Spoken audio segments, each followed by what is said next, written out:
Hi guys, it's Chris at Cork and Crown, back at my cider table with some more cider to try. And it's kind of a follow-up to the recent Ross-on-Wye tasting I did with Worcester Black. So yeah, quite a little known or rare, I think it's quite rare, Perry pear. And that was still and pasteurised and back sweetened, which is something that for the kind of other than their sort of like core range, like they do a few which are like pasteurised and forced carbonated. So it's the lower end, you know, more crowd pleasers if that means anything, rather than their single variety dry ciders, which can be more challenging for a lot of people, but a lot more interesting for me. Get to try those amazing cider apples. But this is Gala. It's a Gala apple, which is, I mean, most people have heard of Gala, have eaten a Gala. It arose in the 1930s in New Zealand. I think it was named in 1964 in this country's Gala. I think, I could have got that wrong. Something like that, anyway. Medium still cider. So it's fermented wild, so wild yeast on the Gala apples, which is pretty unusual.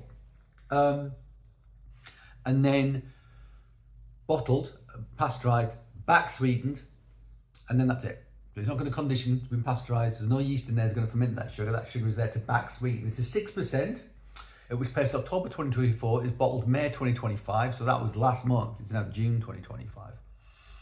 And the batch is G13. Gala is one of the world's most popular varieties. Farmers love it because of its high yield, disease resistance and keeping qualities. For cider making, it is less widely used, but nevertheless produces a very pleasant cider with gentle texture, an apple aroma and a pleasant, fresh apple taste. Gala apple juice, sugar 2%, so 2% back sweetening, trace sulfites. Okay, so it's not their own trees. I think they know somebody with a lot of Gala apple trees and they had a surplus and they said, do you want to take them and do something with it? And they said, okay, and this is what they did. So, let's open it. The Worcester Black, that had that amazing rosé colour to it. It's gorgeous. This has got a sort of subtle hint of like pink to it. And that's sort of like Pinot Gris grey kind of colour as well, I want to say. Well, let's get out the bowl, into the glass, and have a proper look at it. Slight hiss, but this is totally still. As you can see, there's no bubbles rising there at all. Pour it into this tasting glass. So it's interesting, 6% though, but you know, there's a bit of sugar in Gala. So, and that's the colour, as you can see. How's that? Yeah. Go now. Hazy, unfiltered. I've been looking forward to this. I'm very interested to try it. Very interested to try it. So I'll give it a swirl around in the glass. And we'll sniff it.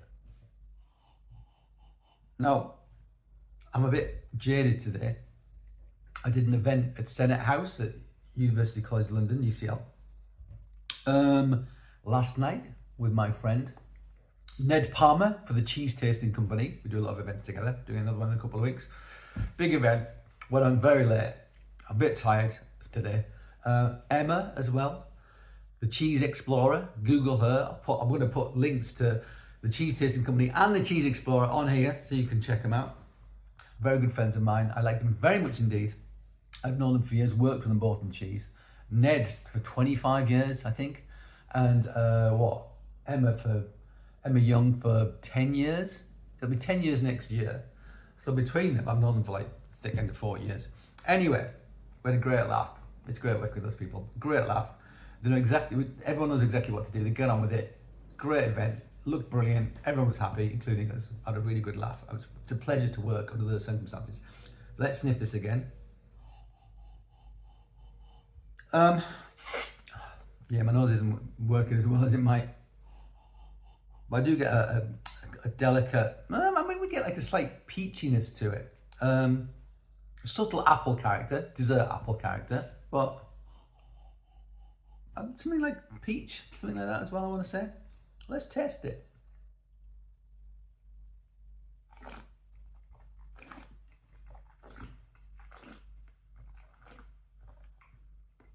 Okay. I mean, I don't think it's tannin, but squeaky teeth. Give them some squeakiness on the teeth. 2% back sweetening. Brilliant. Brilliant. Really, really good. You could even go for maybe fractionally less, but no more than 2%. I love the fact they've gone. They like dry cider, so they're never going to like, smash in a load of sugar because that's just not to their taste. And this probably isn't to their taste, but actually, you know what? There's a dryness to this underneath. There is. There's some acidity as well, subtle but balancing. Not really tannin, mineral, absolutely. I do get a hint of that peach. I get a hint of apple. This has got more of a texture, 6% as well, so it's got a little bit of weight, a little bit of body.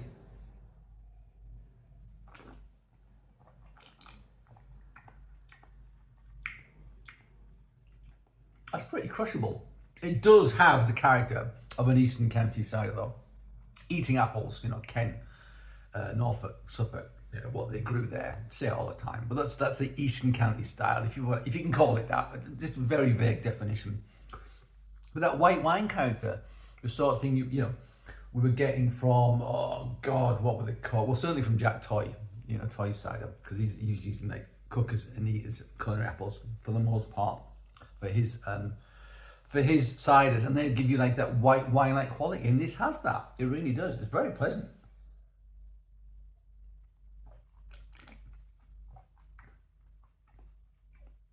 It's not super complex, but there is almost a slight bitterness, like a pithy bitterness in there as well, which I like. I respect that. It's good.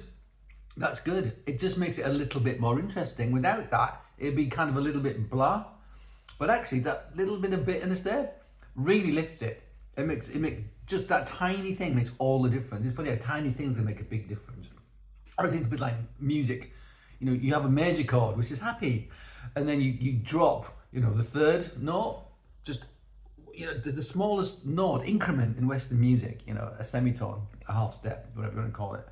And it goes from happy to sad. The tiniest difference you can make to it, and it makes such a big difference. And with this sort of thing, that hint of bitterness does the same thing with this. It makes it so much more interesting, so much better, and so much more enjoyable. And actually, I would totally drink this. On a hot day, I would totally drink this. I think it's actually surprisingly pleasant and much better than I thought it was going to be, which sounds like negative, but I didn't think Gala was going to make something that was very, interested. I mean, the fact that I had low expectations might make a difference, so it's exceeded my expectations. But having said that, yeah, why not? Why not? That is a lot more interesting than most cider you'll find on the shelf at the supermarket and what most people consume. And for that, respect. So there you go. Medium still cider, Gala apple from Ross-on-Wye. We like. So thank you for joining me at my cider table. I hope you join me again, but until that time, cheers.